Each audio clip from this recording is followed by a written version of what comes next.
Hi, friend. Hi, friend. And to the brave hearts listening out there, welcome to Permission to be Human. I'm Andrea. And I'm Janelle. Get ready for some real-time relationship woo and wisdom from the front lines with occasional tantrums and tears about how breaking rules, blurring boundaries, and tossing tradition can be catalysts for finding your truth. Let's debunk the fairy tales we were told as children and create a new map for life. Yes, Disney can go fuck itself. If you're seeking permission to choose your own path, freedom is the new F word, people, and want to feel less alone along the way, we got you. Please note, this is our side of the story. Our partners and metamors have their own individual experiences, and we do not speak for them.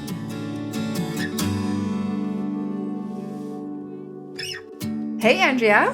Hey, Janelle. Welcome to Permission to be Human.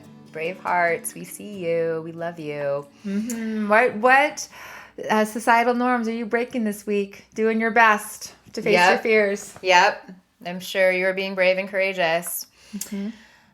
Today, we're going to talk about aging. Mm-hmm. Yeah.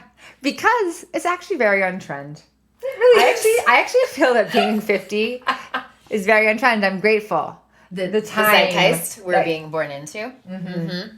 Yeah, that is very true. And I wanted to start with this thing that happened to you where someone said to you,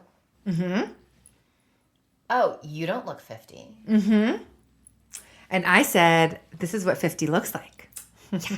This is what 50 looks like now. Mm-hmm. So how about that? Yeah. And this is what 48 looks like. Almost 49. Mm-hmm. Mm-hmm. Exactly. And we're wanting to talk about this and our experience with aging in our culture and all that.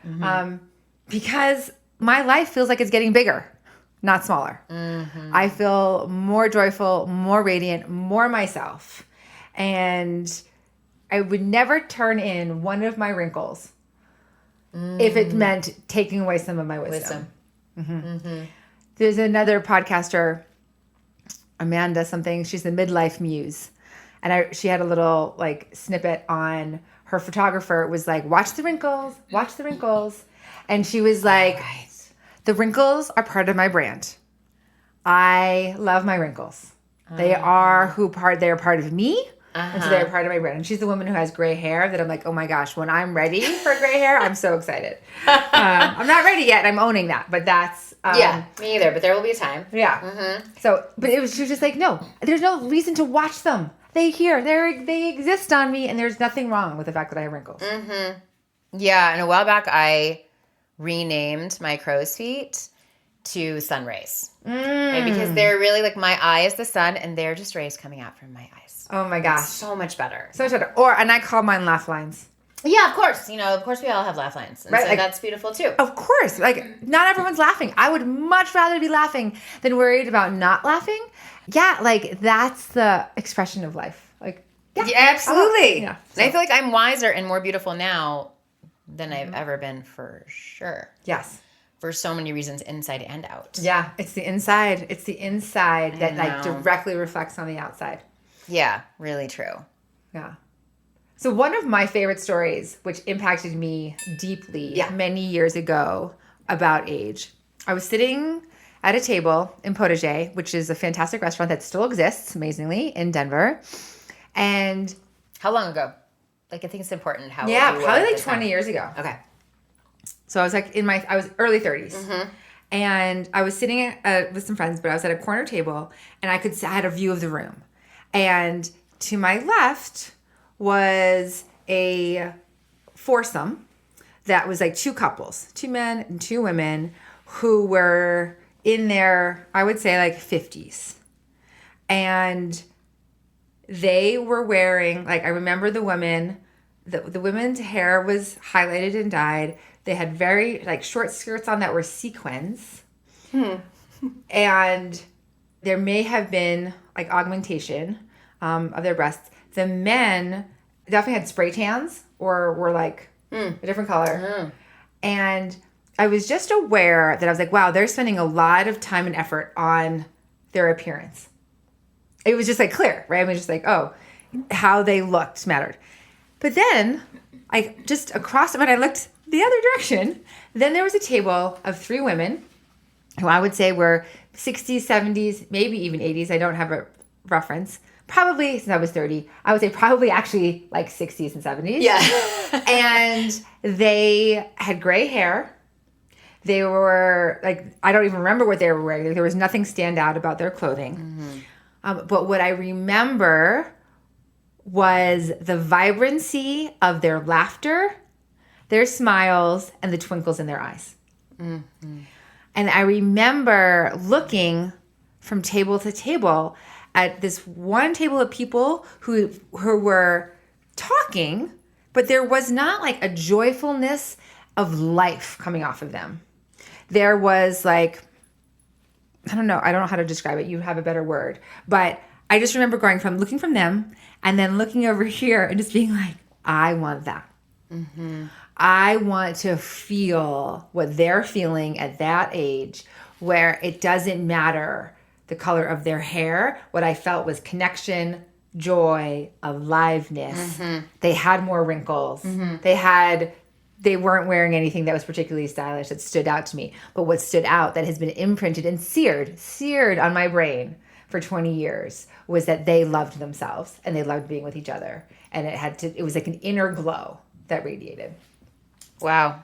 I think that is a beautiful story. And what I hear about the other table was there's a stiffness and I better keep performing or mm-hmm. else I will be judged. Mm-hmm. I got to stay in this cage because people are looking at me and I have to make sure I'm doing it all right according to society's standards. Right. Like and obviously I didn't have any of these words back then, but I would say it was the external, mm-hmm. it was an external beauty metric judgment. Mm-hmm. Mm-hmm. And the table with the women was all about the internal beauty and that it was radiating through. Mm-hmm. And like the inside out was just like, wow.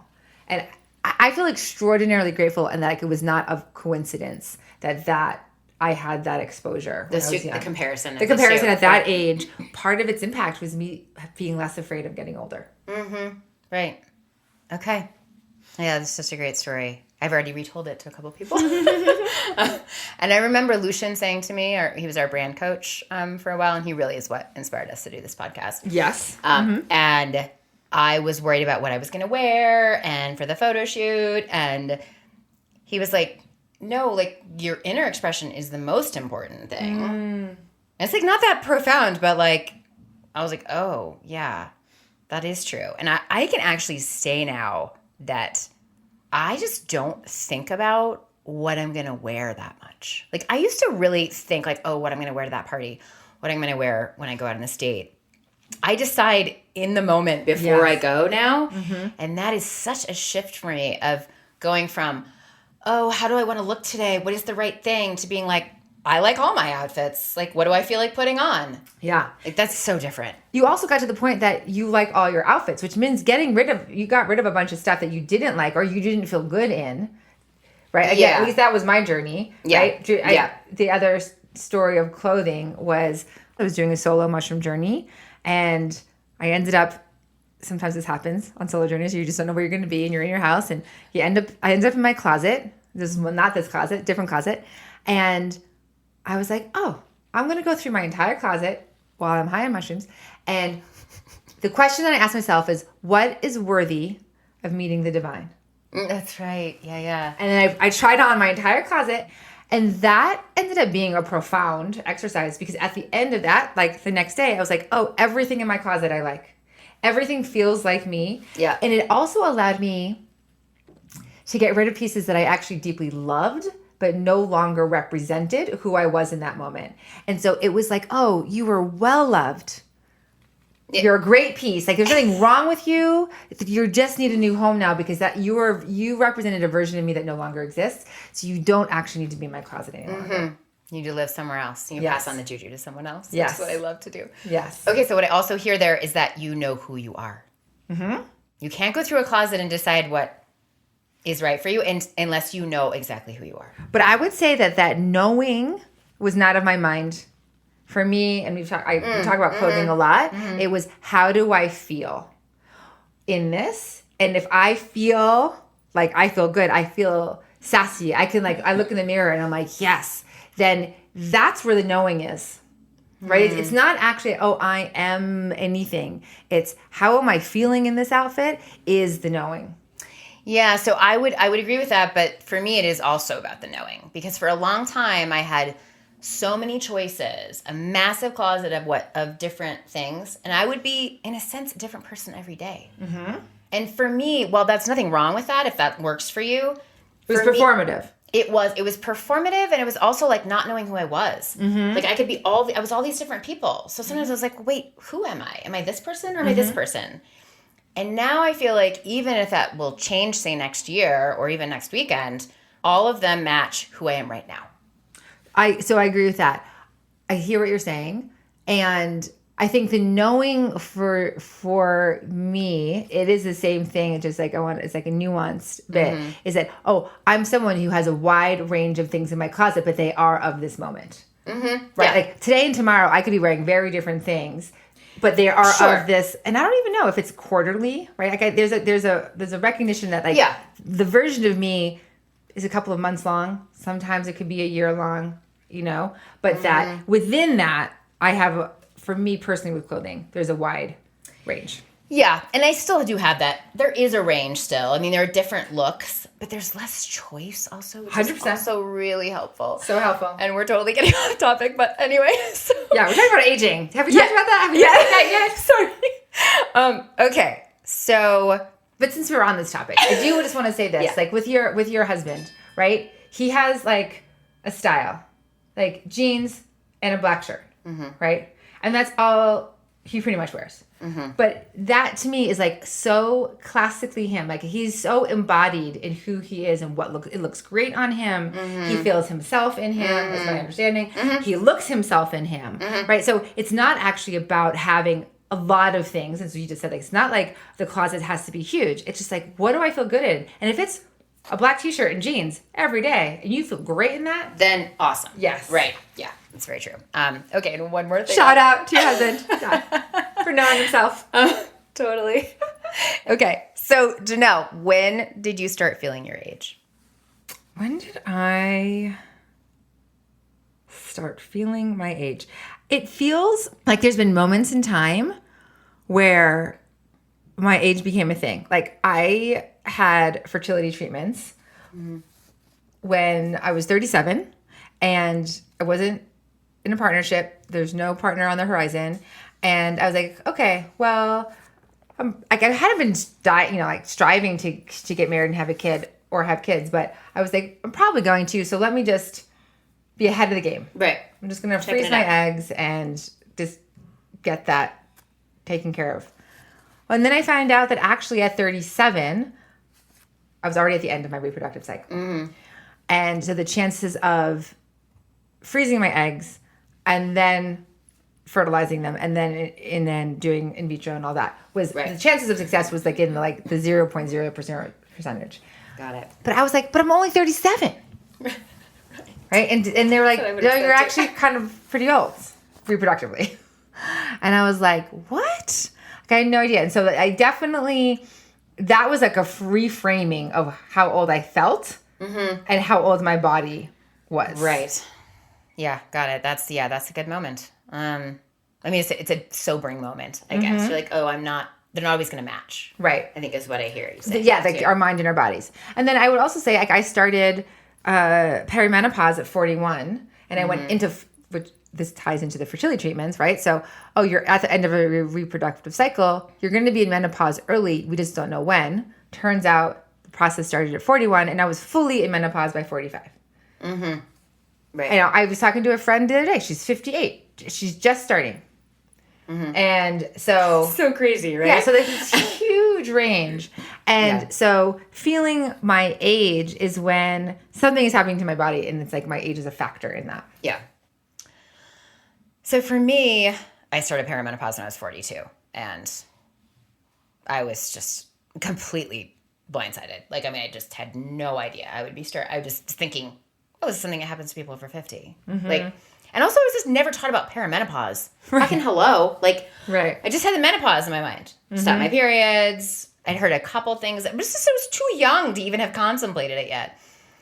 So that really was like, shit. That was it was hard at first. I was like, why are this stuff happening to me?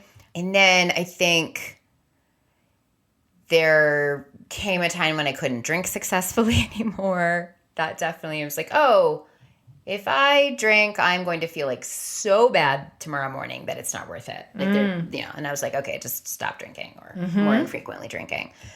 And then when you have a child, they really show you how old you are because, I mean, it is so interesting how, like, we don't operate the remote. We just let our daughter do it. I mean, it's not hard. Of course, we could figure it out, but she's just faster at it. And so we let her do it. So then when I start to do it, I don't know how to do it. Like, and, she's faster at Instagram and she's faster at picking things up. And it's just like, there are just ways where we do feel a little bit old. Recently, she had met someone new and I got his number and I said, oh, are you going to call him? She's like, no. She's like, that's for old people. I mean, she's kind of kidding, but not. Yeah. And I'm like, oh yeah, you're just going to text him, right? And then I think there was a moment, which my dear friend Leslie Swid told me about many, many years ago before it happened to me, that her mom told her about. She's like, there is a moment when you're in a bar and a new guy walks in the bar and he scans the bar and he doesn't stop on you anymore. And that's okay. This is just sort of a fact of like, I'm probably one of the older people in the bar, right? And so, yeah, so just like taking that in, like I am not quite as attractive as I used to be, and that's okay. Yeah. But that, I actually wanted to like pause you on that statement because at the beginning of this podcast, you said, I'm the most beautiful and wise I've ever been. And true. So, I do feel that way. And I'm not young. Yes. And you're not young. So then we're just like, this is like part of what this whole episode is about. I'm hearing you internalize that, oh, youth means I'm not as beautiful as I was. Right. In someone else's eyes. That's true. And I'm just saying, but no, I just heard you say you're the most beautiful you've ever been. And so that's the insidiousness of our culture thinking that youth is everything. Yeah, when totally. Actually, I have no doubt that certain men would walk into that bar and be like, look at that radius. This is true. I think you're right. And I think even that example feels old to me now. Like that was something it's been in my narrative for a long time. But now, I mean, yeah, I'm not going to date a 30-year-old anyway, right? And that's who's walking in the bar mostly. So I think we all... one day. Yeah. This is true. Usually my threshold is 36, by the way. I mean, I want someone my age, but there's a lot of young people on those apps, gotta say. Like, and they are not afraid of an older woman. I have been a little bit surprised by that. Right. They're like, yep. I'm like, okay, we're like 11 years apart. They're like, doesn't bother me. Does it bother you? I'm like, I guess not. That's been kind of nice. So, society's messages. Speaking of which, good segue. Yes. Of the ageism. There is, in our society, like there's less reverence for older people.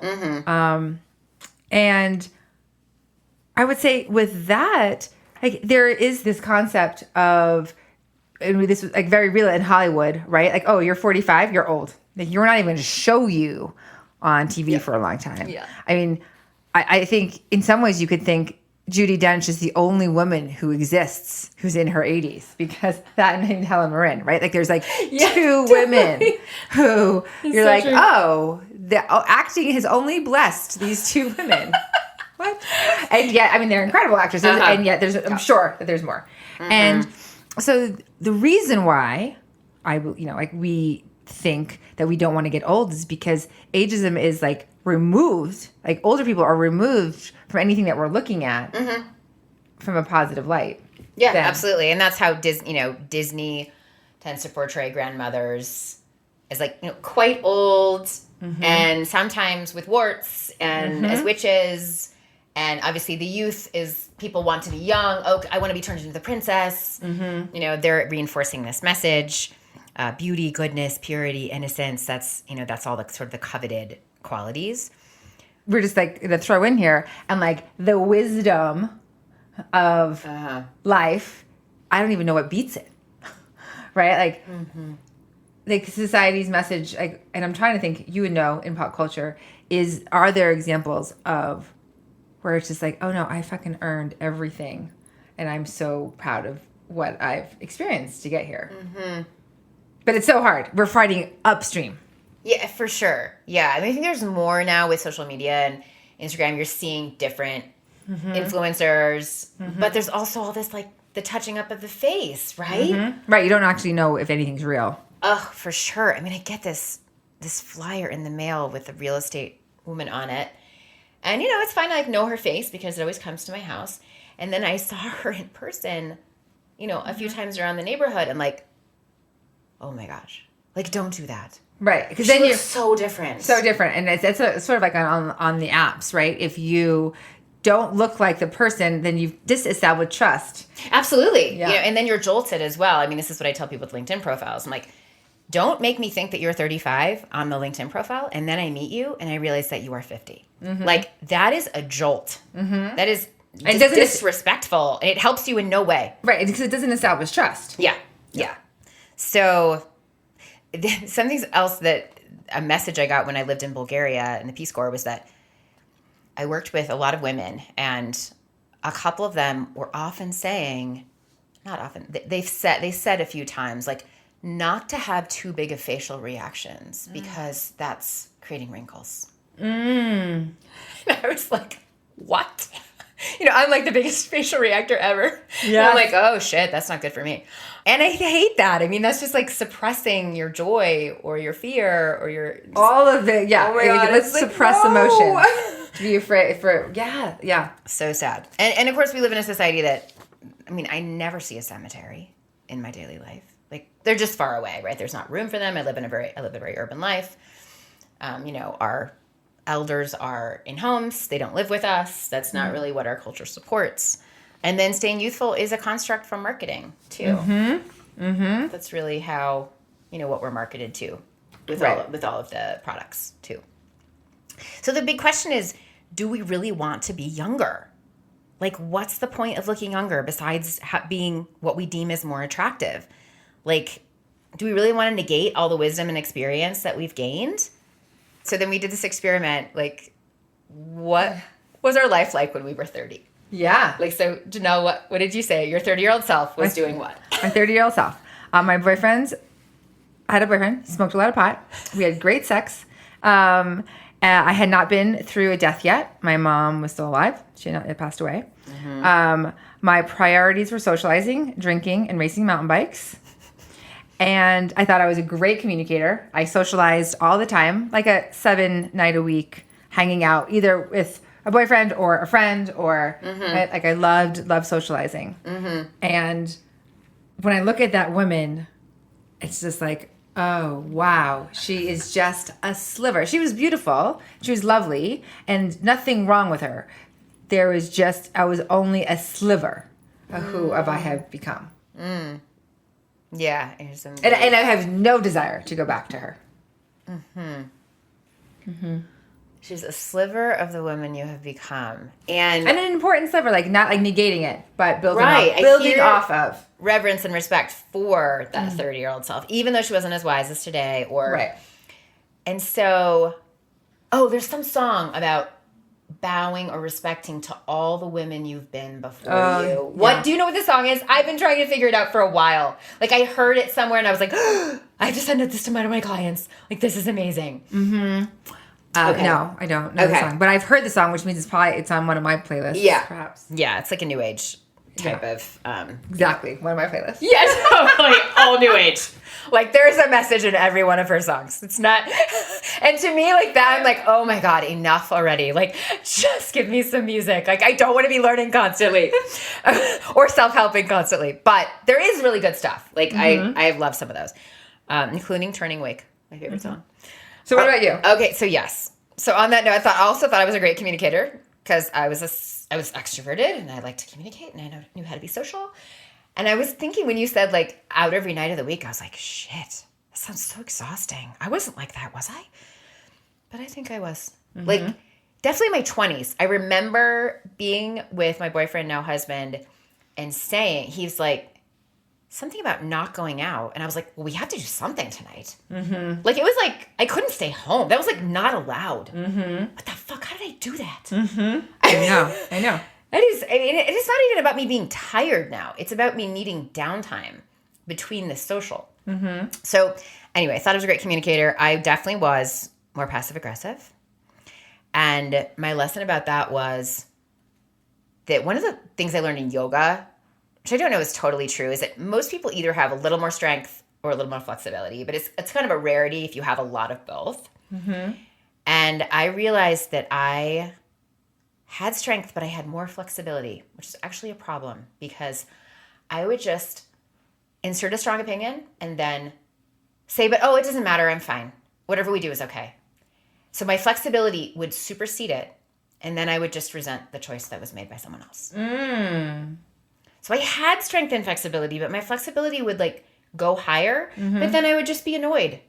Oh, interesting. That's I'm like taking in this metaphor here. Yeah, because it really was. Anyway, that was how definitely something I feel like I've tried to solve in the last 5 or 10 years.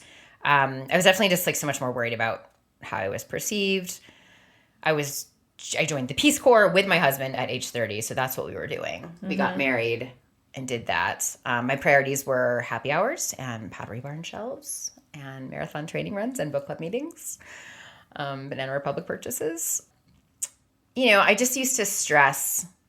I was definitely just going very quickly all the time. That's one thing I would tell my 30-year-old self is like, slow down. But everything was very urgent. I was just kind of on a little buzz all the time. This like no time to really like, I don't think I was playing the present moment a lot. Oh, yeah, I would 100% agree with that. But I didn't know there was a present moment. Me either. I mean, I was happy. Like, I was having a good time. And so we didn't know. Right. And that's okay.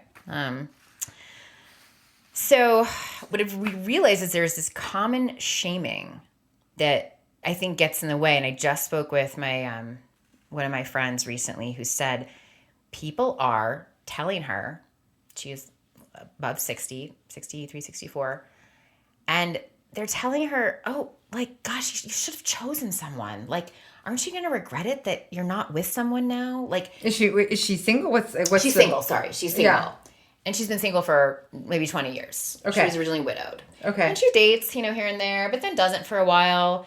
And I think there's just this shaming as though you didn't follow the rules, you didn't do it the right way. And so aren't you upset now? And you're going to really be sorry in 5 years? And she's just like, oh, that's like, I like my life the way I'm doing it. And I think that just happens. And I think you also had, a story, someone's mom, you said. Yeah, and I think the point about like the shaming is how are we now, right? So being single and older, someone's shaming her, right? And so for me, right, I'm 50, I'm divorced, and I have no kids. I have my beloved stepson, spirit son. But, I have been told both by my dad, that the best thing that he ever did was become a parent. And so my dad, in saying that, is like giving me a compliment, but also there's this, I don't even know, I can even think that he has awareness around this. No. But then the thing about for me is like, oh, have I missed out on the best thing ever? Like I have to like navigate that thought process. Of course. Yeah. But then I had a friend's mom tell me, this is years ago before I had actually gotten married. So I was still in my 30s. She had friends over, and a woman who was in her 60s or 70s let her know that, the number one regret that she had was not having kids. And in this case, I believe that my friend's mom was making a point to me to be like, be careful about not having kids because you're going to regret it. And it's really like what I can hold now is that I have zero regrets about it. I went through grief about the fertility and different things, but that, my life is as it is, and I get to have it be as fulfilling and as rich and as full of love as I want it to be. And I don't need to take on someone else's either regret or cultural shaming around it. Amen, sister. Yeah. That is so true. And just realizing, I have to just like out this right now. Like 2 days ago at the retreat, one of your participants was saying, oh, Janelle is doing such a great job of taking care of us. She's like so nurturing. And I think she alluded to something But I think I said, oh yeah, she would have been a great mom. But like, I shouldn't have said that, right? Like, that's not the right thing to say. I mean, it was fine. I meant I didn't mean anything bad by it. But the better thing to say would have been, yes, she nurtures everyone she's around. She's such a mother to so many women. Because that's what you are. It's funny. And I've had, I think, 2 psychics at least say, oh, you are going to mother thousands.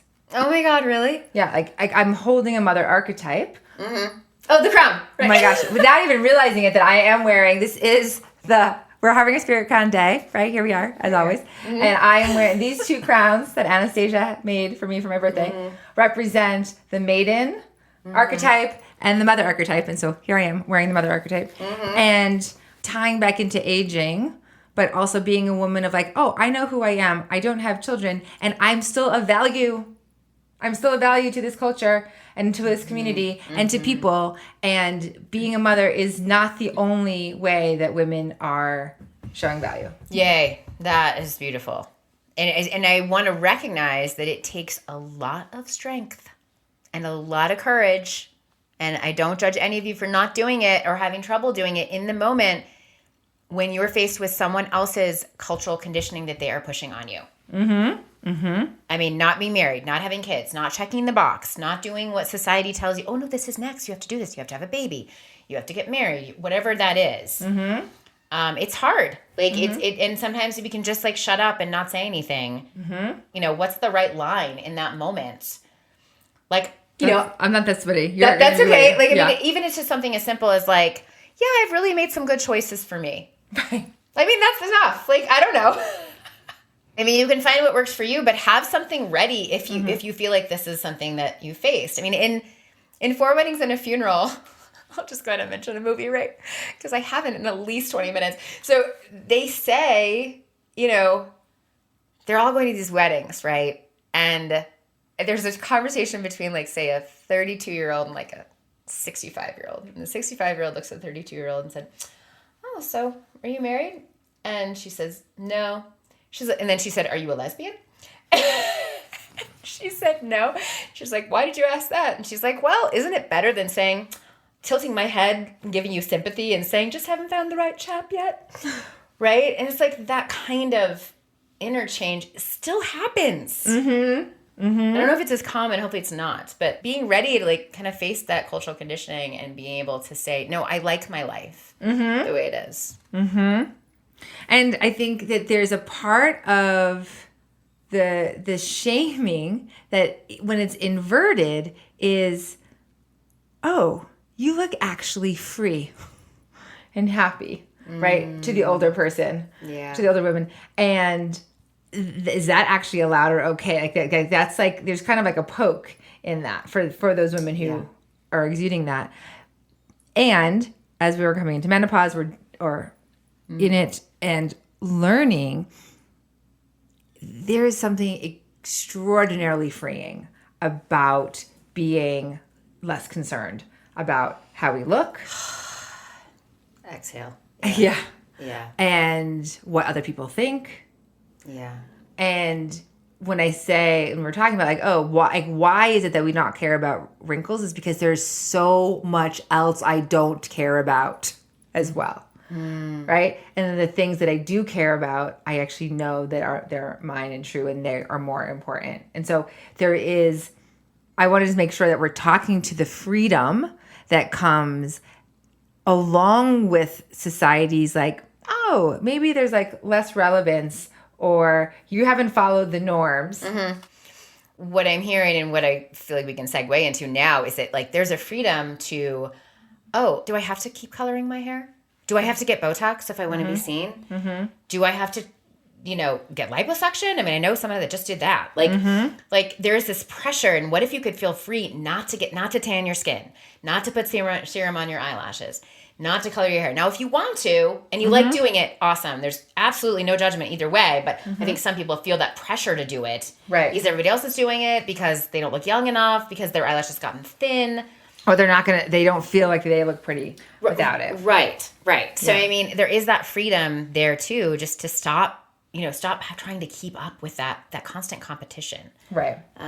Let's also talk about what inspires us, because how did we get here? Yeah. Right? Of feeling this way. Because it's not like, oh, I just was able to avoid all of the conditioning about aging and women. Yeah, of course not. Yeah. So what are some of the things that inspired you along the way to change your mindset? I don't know. Okay. All right. I've got a list. That's right. I think you do have a list. Yes. So one is that for whatever reason, I have always had older women friends. Oh, yes. Me too. And that's huge. Huge. Huge. Yeah, absolutely. And I even now, still have so many older women friends. Yeah. I have friends in their 60s and their 70s and their 80s. Yeah. And so I think that has a couple different benefits, though. One is that I was always the youngest person sometimes in the group. Which is a weird sort of feeling, but it is kind of nice. It's like, oh, and I was always learning from them. Right. And so much wisdom. Giving them reverence. We're like, oh, being old isn't bad. Right. No. I mean, they actually have answers to all of the questions that I have. It's so true. Yeah, that's amazing. Yes. And then also, I've done a couple of things. I was a mountain biker and a road biker for a long, long time. And I remember when I was in my 20s and I was road biking and I was road racing, and the people who I was riding bikes with were of all ages. And there were people in their 80s who were riding bikes that I was riding with, and they were kicking my ass. Oh my God. And Seriously. it was a recognition, this is a sport that you can actually do forever. So recognizing you could be an athlete in your 80s was really important to me as an athlete in my 20s. Yeah. That I was like, I remember when I was in college, as an athlete, I thought that when I graduated, then I stopped being an athlete because I was it just there was something about no, you're an adult now. Yeah. So you were supposed to stop or something? Yes. Oh my right. gosh. Yeah. And so this oh no, there's things that actually continue your whole life, and not just because you're getting older that you have to stop. Yeah. I think something you've taught me is that I had some idea early on that age is something I have to call out in a I think there's some kind of agelessness to some of the circles that you're swimming in and the events that you go to. I mean, you definitely hang out with way younger people than I do, who are different life stages. And that, I think the fact that age just isn't a factor, right? It seems like it's invisible. Yeah, to some degree, yeah. I mean, Touch, one of my other best friends, is 34 now, right? May is also 34. Is she? I have, yeah. Sophie is 32 now, I think. So I have a lot of really, really, really close, incredibly wise women who are in their young, early 30s. Right. In my world, I have women in their late 30s. I have who I'm also really close with. And then I also, my women's circle, we're in our 30s, we're in our 50s, and then we're in our 60s. So there's also this range. We have a new mom, and we have a many time over grandmother in the circle. And so the multi-generational aspect of things feels so important. There's so much wisdom to be gained that has helped me see the stages of the maiden, the mother, and the crone, and to be excited about each one, but also honoring and respectful and reverent for each one. Yeah. I think there's also something to, this is something you said to me and that I saw also at a retreat, where if you want to exclude yourself, then you will. Right? If you're feeling, and as I have felt sometimes when I go to a retreat and I'm just like, oh, everyone's 36 and I'm 48 or whatever it was, right? And there is some kind of, if I notice that and say, oh, well, I'm not, I don't belong, then I won't belong. This is definitely a self-fulfilling prophecy. Right. And I feel like the commonality in that realm is, are you young at heart? Yeah. And I think the young at heart attitude and mentality, right? My dad at 93, young at heart, for sure. Yeah. And then the 30-year-olds and the 20-year-olds that I'm friends with, young at heart. And so that to me is an ageless quality. And that I think it speaks to what you're talking about. Absolutely. And my parents have always been very young at heart. Very active, always moving, not afraid to be trendy. Just, they're no, we don't have to feel old, right? And that's always been a good model for me to watch. Oh, yeah, I'm only as old as I think I am. Right. Yeah. And yeah, that's huge. Yeah. as we're talking about this, I also just want to acknowledge I'm not like above. I am not all natural. Like I have friends who are like, okay, I'm not going to do any hair removal. And I'm like, actually, I still am, right? Like I did laser hair removal when I was in my 20s. I still shave. I shave my armpits. I have other friends who don't. I still do. I do color my hair. It's the same color I've had my whole life. But I'm like, oh, I'm really excited to be gray when I'm probably in my 60s. So I also honor that for myself. Right. So I don't want people to be brave hearts to think that we're like, if you're doing anything to cave into what precious society is telling you, that like is anything wrong with that? It's like no, yeah, absolutely. Like, we're still and I'm coloring my hair and I'm tanning my skin with a lotion, and I even tried some Botox. I'm like, oh, I'm just like, okay, there's no reason for me to judge that when I don't even know what it is, and what is it like? What does it do? I've only had it once, and yeah, okay. I mean, I get it. Like, it definitely takes away my sun rays and my lines on my head, and it's an option. And if that works for you and if that makes you feel more radiant and beautiful, more power to you. Awesome. Right. But there is the quality of like, oh, am I doing this for someone else or am I doing it for myself? I think that's the main question. Yeah. I mean, I think that like how you can stay young, I think the best way I feel like that I'm always really just capturing and expressing my vibrancy is to keep changing and keep growing and keep learning and keep trying, right? And not get stuck or stagnant. That to me is kind of the red flag of age. Like, oh, nothing's changing. Like I'm just doing the same thing. Like, and if you're happy, great. But for me, I know I have to like keep shifting things, whether that's once every 2 weeks or once every 6 months. Right. Yeah, I guess something similar. It's a mindset. If it's like, oh, I think the phrase "I'm too old for that" is like one of the hallmarks of like, oh, there's a stuck energy there. That are you really limiting yourself? Because if you're on Instagram, you can find the people who are breaking the Guinness World Records of 99 years old and you're diving off of a high board or whatever it is. Like there's some like. Your body can do things. It's just about what your mind is telling you can or can't do. And it may not be the same way that you think, right? But I used to play volleyball, and I was like, oh, I'm never going to play volleyball at the skill or the level that I did. But it doesn't mean I can't actually play. Yeah, absolutely. That's huge. All right. We want you to just help you think about aging. Like, you don't have to go embrace your age. You don't have to, like, do anything necessarily differently. We just invite you, brave hearts, to like consider what we've said about aging. It's an ongoing discussion, and I have moments when I'm really fucking pissed off that I have hot flashes and I can't sleep and my knees hurt when I run. Like, and still, I don't want to be my 30-year-old self. Yes, exactly.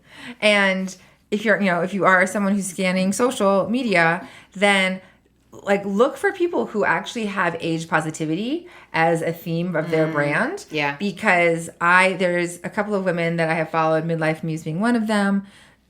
Did you read the other one?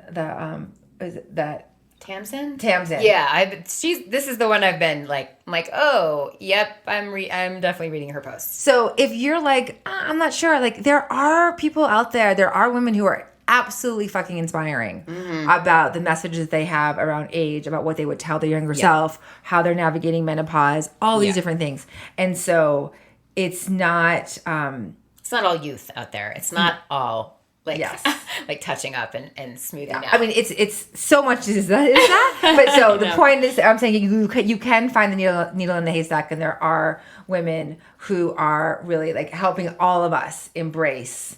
Absolutely. And aging is a topic of our Braveheart Conversations, which we are now having local at the Goddess Temple in Denver, as well as in our satellite locations, Philly, New York, Boston.